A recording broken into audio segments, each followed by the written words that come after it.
স্বামীর অপছন্দের পাত্রী বলে ক্রোধের মুখোমুখি হতে হয় আমাকে। প্রতিদিন গালাগালি, মারধর এগুলো তো চলতেই থাকত।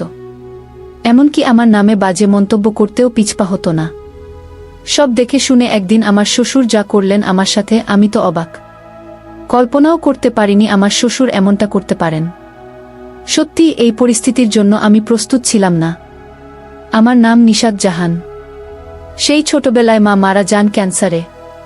তারপর বাবা আরেকটা বিয়ে করেন। সৎমা আমাকে দুচোখে দেখতে পারেন না। বাড়ির সব কাজ আমার হাতে তুলে দেন। পড়াশোনা কি তাও জানি না। স্কুলের বারান্দায় পা রাখতে পর্যন্ত দেননি। তার ছেলে মেয়ে দুজনকে অনেক দামি স্কুলে পড়ান, আর আমাকে ঘরের কাজের মেয়ে বানিয়ে রেখেছেন। বাবা সব দেখেও কিছু দেখেননি এমন ভাব করে থাকেন। তার সামনে যদি আমাকে মারেও তিনি একটু প্রতিবাদ করেন না। সৎমার অত্যাচার, সৎ ভাইবোনের অত্যাচারে জীবন অতিষ্ঠ হয়ে উঠেছিল আমার। এক সময় মন চাইতো কোথাও চলে যাই, কিন্তু পারতাম না। বাইরের পরিস্থিতি যা, তাতে সাহস হয় না। আমার সৎমা আর সৎ বোন আমাকে খুব হিংসা করে। আমার সৌন্দর্যই তাদের হিংসার কারণ। তাই সবসময় আমাকে নোংরা কাপড় পরতে দেয়, সপ্তাহে একবার গোসল করতে দেয়, যাতে আমার সৌন্দর্য কারো চোখে না পড়ে। বাড়ির 4 দেয়াল ছাড়া বাইরে যাওয়ার অনুমতি নেই। সবার অত্যাচার আর অবহেলায় বড় হয়ে উঠছি আমি। এখন আমার বয়স 22 বছর, কিন্তু বিয়ের কোনো নামগন্ধ নেই কারো মুখে। মাঝে মাঝে বাবা আমার বিয়ের কথা বলেন, কিন্তু আমার সৎমা রাজি হন না। তিনি বলেন, ওকে বিয়ে দিলে বাড়ির কাজ কে করবে? সৎমায়ের কথা শুনে বাবা চুপ হয়ে যান, যদিও মনে মনে খুব কষ্ট পান। এদিকে আমার সৎ বোনের জন্মদিন উপলক্ষে বট করে পার্টির আয়োজন করা হলো। সবাইকে দাওয়াত দেওয়া হলো। বাবার বড় বোন খালাম্নি জোবায়দা খাতুনকেও দাওয়াত দেওয়া হলো। আমার সৎমা ওনাকে খুব ভয় পায়। বড় খালা আমাকে খুব ভালোবাসেন। ওনার সামনে আমার সৎমা কিছুই করতে পারেন না। যখন বাবার মুখে শুনলেন বড় খালা আসবেন, তিনি খুব ভয় পেয়ে গেলেন। আমাকে বললেন, আজ মেহমান আসবে, তৈরি হয়ে থাক। সেদিন বড় খালা একা আসেননি, সাথে খালু এবং উনার দেবর এসেছিলেন। দেবরের নাম মোশাররফ হোসেন। খালারা 3 ভাই। খালু সবার বড়। খালাকে দেখে আমি কাছে গিয়ে সালাম করি। খালা আমাকে জড়িয়ে ধরে বললেন, সালাম করতে হবে না, আমার বুকে আয়। কতদিন পরে দেখলাম তোকে, কেমন আছিস? আমি বললাম, ভালো, আপনি কেমন আছেন? খালা বললেন, ভালো। তারপর আমি বড় খালু এবং ছোট খালুকে সালাম করলাম। সবাই আমার মাথায় হাত রেখে দোয়া করলেন, সুখে থাকো মা, সুখে থাকো। বড় খালা সব জানেন আমার সৎমার ব্যাপারে। তাই তিনি বললেন, দোয়া করলেও কি হবে? সুখ ওর কপালে লেখা নেই। সৎমা আসার পর থেকে গোলামের মতো খাটিয়ে মারছে মেয়েটাকে। আর আমার ভাই, ও তো বুয়ের গোলাম। ও যদি ঠিক থাকতো তাহলে মেয়েটা রানীর হালে থাকত। মেয়েটাকে এখন বিয়ে দেওয়া উচিত। ওদের কোনো চিন্তাধারা আছে? আরও অনেক কিছু বললেন বড় খালা। সব কথা মনোযোগ দিয়ে শুনছিলেন ছোট খালু। সেদিন জন্মদিনের অনুষ্ঠান ভালোভাবেই হলো। সবাই যার যার বাড়িতেও চলে গেল। একদিনের জন্য ভালো পোশাক, ভালো খাবার নসিব হয়েছিল। তারপরের দিন থেকে আগের মতো চলতে থাকে। ওদিকে বড় খালার দেবর আমার কথা তুললেন ওনার বড় ছেলের জন্য। খালা বললেন, দেখ ভাই, আমার ভাইঝি মেয়ে হিসেবে ভালো, দেখতেও খুব সুন্দরী, তবে পড়াশোনা জানে না। কোথায় তোর ছেলে MA পাস? ও কি মূর্খ মেয়েকে বিয়ে করবে? মোশাররফ হোসেন বললেন, ভাবি, তুমি তো জানো আমার 2 ছেলে আমার কথা মেনে চলে। মেয়ে পড়াশোনা না জানুক, তাতে আমার কোনো আপত্তি নেই। মেয়েটা আমার পছন্দ হয়েছে, ওকেই আমার ছেলের বউ বানাব। খালা বললেন, ঠিক আছে, আমি ভাইয়ের সাথে কথা বলে দেখি, তারপর তোমাকে জানাচ্ছি। এরই মধ্যে কয়েকদিন কেটে গেল। একদিন খালা আমাদের বাড়িতে এলেন। বাবার সাথে আমার বিয়ের ব্যাপারে কথা বললেন। বাবা শুনে আপত্তি না করে রাজি হয়ে গেলেন। এদিকে আমার সৎমা বিয়ের কথা শুনে মনে মনে জ্বলছে, কিন্তু খালার জন্য কিছু বলতে পারছে না। তারপর আমার বিয়ে ঠিক হলো। ছেলের নাম ফরহাদ আহমেদ। দেখতে মোটামুটি ভালো, তবে জেদি এবং অহংকারী টাইপের। আমি পড়াশোনা জানি না বলে প্রথমে বিয়েতে অমত করেছিল, কিন্তু বাবার ভয়ে রাজি হয়ে গেল। এদিকে আমি মনে মনে খুব খুশি হলাম। অন্তত এখান থেকে গেলে একটু শান্তিতে থাকতে পারবো, এই আশা বুকে বেঁধে স্বপ্ন দেখতে থাকি। একসময় বিয়ের দিন চলে এলো। আজ আমার বিয়ে। তেমন আয়োজন করা হয়নি, কারণ আমি তার নিজের মেয়ে নেই। আমার শ্বশুর খুব ভালো মানুষ, এসব দেখেও কিছু বললেন না।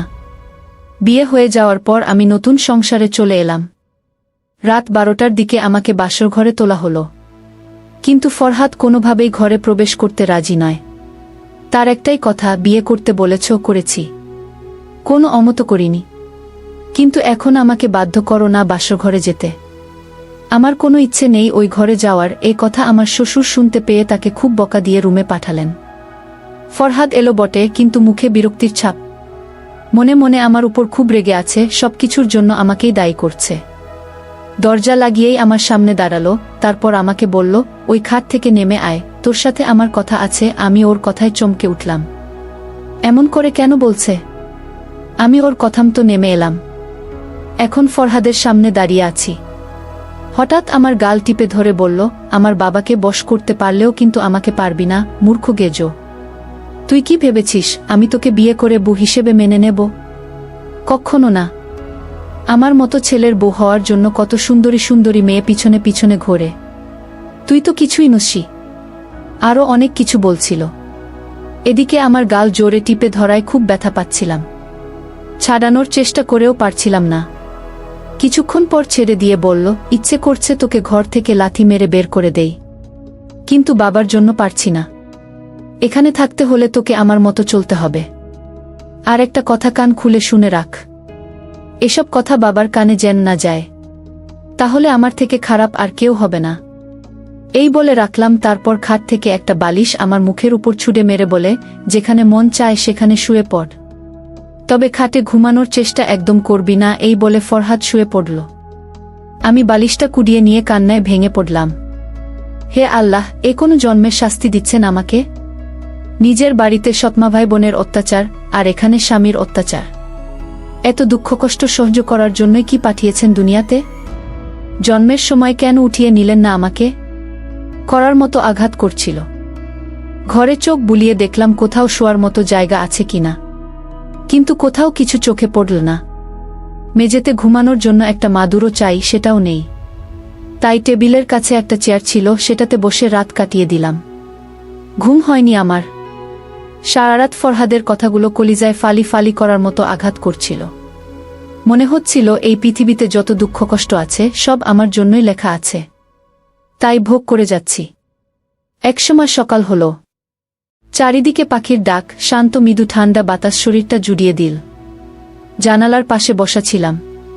তার একটা কপাট খোলা ছিল। রাতে আসার কারণে বাইরের দৃশ্য উপভোগ করতে পারিনি। এখন চোখ পড়তেই বুঝতে পারলাম বাইরের দৃশ্যটা আমাদের ওখান থেকেও খুব সুন্দর। বাড়ির ভিতরে নানান রকমের ফুলের বাগান, চারপাশে বড় বড় গাছ। পরিবেশটা দেখে মনটা জুড়িয়ে গেল। উঠে ফ্রেশ হয়ে নিলাম। তারপর কাপড় বদলে বসে আছি। কিছুক্ষণ পর দরজায় টোকা পড়ল।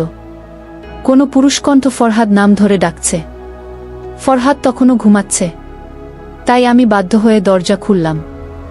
দরজা খুলতেই দেখি 23-24 বছরের এক যুবক দাঁড়িয়ে আছে। আমাকে দেখে মাথা নিচু করে বলল, গুড মর্নিং ভাবি। ভাইয়া কোথায়? বুঝতে পারলাম এটা আমার দেবর।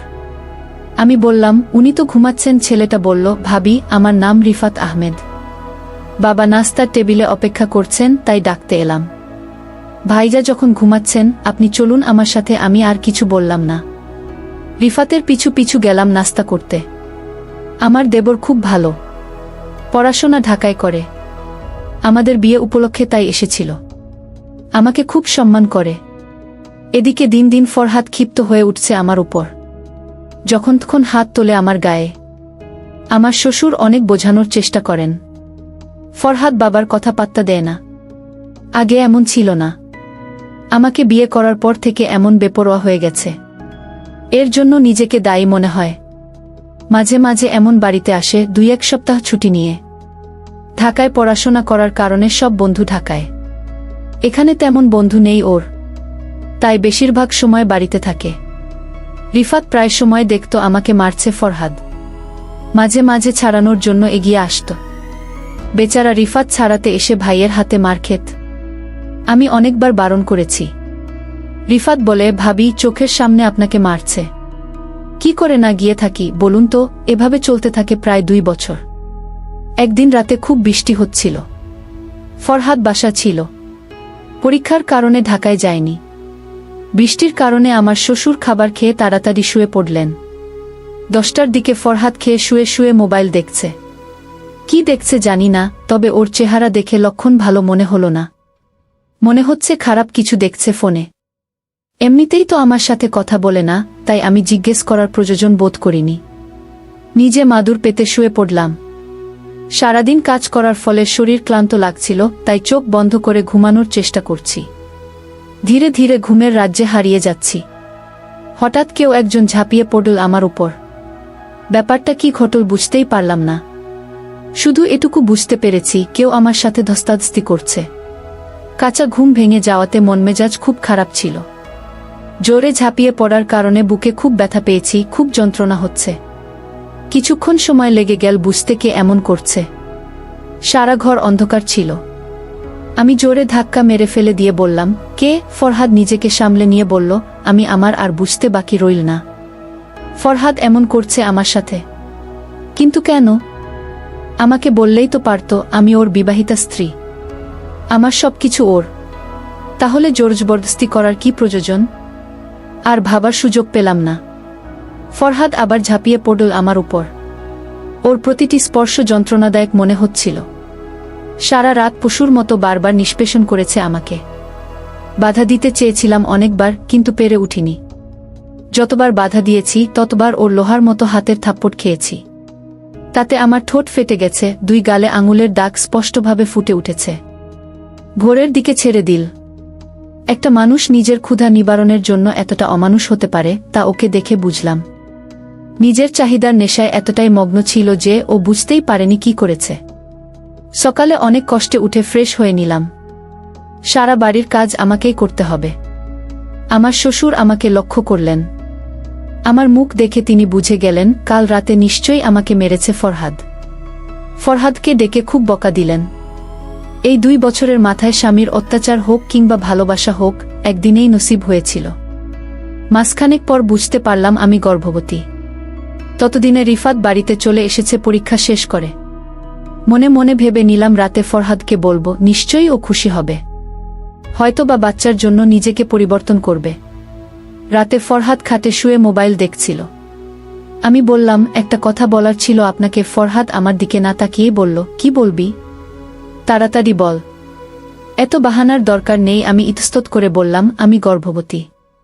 আপনার বাচ্চার মা হতে চলেছি। কথাটা মুখ থেকে শেষ হতে দিল না। খাট থেকে লাফিয়ে উঠে ফরহাদ বলল, কি বললি? তুই গর্ভবতী? তা কি করে সম্ভব? বিয়ে হওয়ার পর থেকে আমি তোকে ছুঁয়েও দেখিনি। হ্যাঁ, হয়তো একদিন আমি নিজেকে কন্ট্রোল করতে না পেরে তোর সাথে সঙ্গম করেছি। একদিনের মিলনে কেউ কি গর্ভবতী হয়? এবার আমার চুলের মুঠি ধরে বলল, সত্যি করে বল। কার বাচ্চা পেটে নিয়ে আমার বাচ্চা বলছিস? কার সাথে নষ্টামি করেছিস? বাইরে তো যেতে পারিস না। তাহলে নিশ্চয়ই ঘরে কাউকে ডেকেছিস। সত্যি করে বল, এ বাচ্চার বাপকে? আচ্ছা, এমনটা নয়তো তুই আমার ছোট ভাইয়ের সাথে ফষ্টিনষ্টি করছিস? সারাদিন আমি অফিসে থাকি, বাবা অসুস্থ, সারাদিন রুমে বসে থাকে। বাড়িতে তুই আর আমার ভাই। কোথাও এমনটা না তো ওর সাথে তোর অবৈধ সম্পর্ক আছে? আমার তো মনে হচ্ছে এ বাচ্চার বাপ রিফাত। সত্যি করে বল পোড়ামুখী, কোথায় গিয়ে মুখ পড়েছিস? এই বলে আমাকে খুব মারল। শেষমেশ প্যান্টের বেল্ট খুলে আরও মারল। এদিকে আমি মেঝেতে লুটিয়ে পড়ে আর মেরো না, আর মেরো না বলে চিৎকার করে যাচ্ছি। আমার চিৎকার শুনে রিফাত এবং বাবা দুজনে ছুটে আসেন, কিন্তু দরজা বন্ধ। বাবা বললেন, দরজা খোল ফরহাদ, তা না হলে ভালো হবে না। আর একটা মার যদি বউয়ের গায়ে পড়ে তাহলে কিন্তু তোর খবর আছে। ভালোই ভালো, দরজা খুলে দে। ফরহাদ গিয়ে দরজা খুলে দিল। ঘরে প্রবেশ করে আমার শ্বশুর ফরহাদকে 2 থাপ্পড় মারলেন। বাবার হাতে মার খেয়ে ফরহাদ রাগে অপমানে ফুঁসতে লাগল। বাবা বললেন, বিয়ের পর থেকে মেয়েটার উপর কম অত্যাচার করিসনি তুই। তারপরও আমি মুখ বুজে দেখে গেছি, কিচ্ছু বলিনি। ভেবেছি হয়তো একদিন ঠিক হয়ে যাবে, কিন্তু না, দিন দিন অত্যাচার বেড়েই চলেছে মেয়েটার উপর। তুই কি মানুষ না জানোয়ার? বাবার কথায় আর চুপ থাকতে পারল না ফরহাদ। সে বলল, বাবা তুমি জানো না ও কি কাণ্ড করেছে? জানি না কার সাথে অবৈধ সম্পর্ক করে গর্ভবতী হয়েছে, কার বাচ্চা পেটে নিয়ে আমার বাচ্চা বলছে। বিয়ে হয়েছে পর্যন্ত আমি ওর সাথে শারীরিক সম্পর্ক করিনি, আর এখন বলছে ওই বাচ্চার বাপ নাকি আমি। আমার তো মনে হচ্ছে রিফাতের সাথে ওর অবৈধ সম্পর্ক আছে। এই বাচ্চার বাপ রিফাত হবে। ফরহাদের কথায় ঘরের ভেতর বিষণ্ণতা নেমে এলো। কারো মুখে কোনো কথা নেই। রিফাত লজ্জায় মাথা উঁচু করে দাঁড়াতে পারছে না। রিফাতের চোখ দিয়ে টপটপ করে অশ্রু গড়িয়ে পড়ছে। আর মনে মনে ভাবছে, ভাইজা এটা কি করে বলতে পারল? ভাবিকে আমি কখনোই খারাপ চোখে দেখিনি। অবৈধ সম্পর্ক তো অনেক দূরের কথা। উনাকে আমি সম্মান দিয়েই এসেছি সবসময়। ভাইয়ার ব্যাপারে উনাকে অনেক বুঝিয়েছি। আর ভাইয়া কিনা আমার নামে এত বড় অপবাদ দিল। সত্যি বলেন প্রবীণরা, যার জন্য করি চুরি সেই বলে চোর। হায়রে দুনিয়া! এদিকে আমি লজ্জায় মাথা উঁচু করতে পারছি না। আমার শ্বশুর পাথরের মূর্তির মতো দাঁড়িয়ে কোনো প্রতিউত্তর করছেন না। বাবা কিছু বলছেন না দেখে ফরহাদ আরও প্রশ্রয় পেয়ে বলল, আমি জানতাম এ মেয়েটা খারাপ, তাই তো বিয়ে হচ্ছে না। সৎমা এমনি ওকে মারত না, খারাপ দেখেই মার খেত। জানি না বিয়ের আগে কতজনের সাথে মেলামেশা করেছে, তার কোনো পাত্তা নেই। এমন মেয়েকে ঘোল ঢেলে মাথা কামিয়ে বের করে দেওয়া উচিত। এবার আমি আর চুপ থাকতে পারলাম না। উঠে এসে কষে একটা থাপ্পড় মারলাম ফরহাদের গালে। তারপর বললাম, এতক্ষণ ধরে শুনে যাচ্ছি একটার পর একটা অপবাদ দিয়েই যাচ্ছেন। কেন? আমি কি মানুষ নই? আমার শরীরে কি রক্তমাংস নেই? সেদিন রাতে কুকুরের মতো ঝাঁপিয়ে পড়ে আমার এই শরীরটাকে ছিঁড়ে ছিঁড়ে খেয়েছেন। পশুর মতো আচরণ করেছেন সারা রাত। বাধা দেওয়াতে থাপ্পড় মেরে রক্তাক্ত করেছেন আমাকে। এত তাড়াতাড়ি ভুলে গেলেন মাসখানেক আগের কথা? আমার এই পরিস্থিতি দেখে বাবা আপনাকে খুব বকেছিলেন, মনে নেই? আমার শ্বশুরের মনে পড়ে গেল সব কথা। আমি আরও বললাম, আপনার লজ্জা করে না নিজের সন্তানকে অন্যের সন্তান বলে চালাতে? যে ভাইয়ের উপর দোষ চাপাচ্ছেন সে আপনার মতো পশু নয়। মানুষকে কিভাবে সম্মান দিতে হয় অন্তত সেটা জানে সে, যেটা আপনি জানেন না। এতদিন সব অত্যাচার মুখ বুজে সহ্য করেছি, কোনো প্রতিউত্তর করিনি। এখন আপনি আমার নিষ্পাপ বাচ্চাটাকেও ছাড়ছেন না। আমার কথা পুরোপুরি শেষ হলো না। তার আগেই আমার শ্বশুর বললেন, বৌমা চুপ হয়ে যাও। তারপর ফরহাদকে বললেন, তুই বল কি চাস? ফরহাদ বলল, ওর সাথে সংসার করতে পারব না, ওকে ডিভোর্স দিতে চাই। বাবা বললেন, ঠিক আছে তাই হোক। বাবা আর ফরহাদের কথা শুনে আমি মাথায় হাত দিয়ে বসে পড়লাম। কি বলছে এরা? আমাকে ডিভোর্স দিলে আমি যাব কোথায়? বাবার বাড়িতে যেতে পারব না। সৎমা আমাকে ঘরে জায়গা দেবে না। কিছুই বুঝতে পারছি না। বাবা রিফাতকে বললেন, তুই আমার সাথে আয়। এই বলে বাবা আর রিফাত আমার খালার বাড়ি গেলেন। সেখানে তাদের মধ্যে কি কথা হয়েছে আমি জানি না। 2 দিন পর ফরহাদ আমাকে ডিভোর্স দিল। বাবা আমাকে বললেন, তোকে আমি ছেলের বউ বানিয়ে নিয়ে আসিনি, নিজের মেয়ে করেই এনেছি। আমাকে বাবা ডাকিস। সব বাবাই মেয়েদের ভালো চায়। ফরহাদ তোকে ডিভোর্স দিয়েছে, তাতে দুঃখ করিস না। তোর জন্য ভালো কিছু লিখে রেখেছেন আল্লাহ। অপেক্ষা কর। আজ থেকে তোর খালার বাড়িতে থাকবি, যতদিন না তোর ডেলিভারি হচ্ছে। ফরহাদ অস্বীকার করেছে এটা ওর সন্তান না, এটা রিফাতের সন্তান। তাই আজ থেকে এর দায়িত্ব রিফাত নেবে। বাচ্চাটা ভূমিষ্ঠ হওয়ার পর আমরা রিফাতের সাথে তোর বিয়ে দেব। বাবা রিফাতের দিকে তাকিয়ে বললেন, তো কোনো আপত্তি আছে? রিফাত আমার দিকে তাকিয়ে বলল, দোষ না করেও যখন দোষী হয়েছি তাতে আমার কোনো আপত্তি নেই। আমি রাজি আছি আপনাদের কথায়। আমি অবাক হয়ে রিফাতের দিকে তাকিয়ে আছি। কি বলছে? সামনে ওর উজ্জ্বল ভবিষ্যৎ, আমার জন্য কেন নষ্ট করবে? আমি চুপ করে থাকতে পারলাম না। আমি বললাম, বাবা আপনি আমাকে যা বলবেন আমি তা শুনতে রাজি, কিন্তু এই বিয়ে মানতে রাজি নই।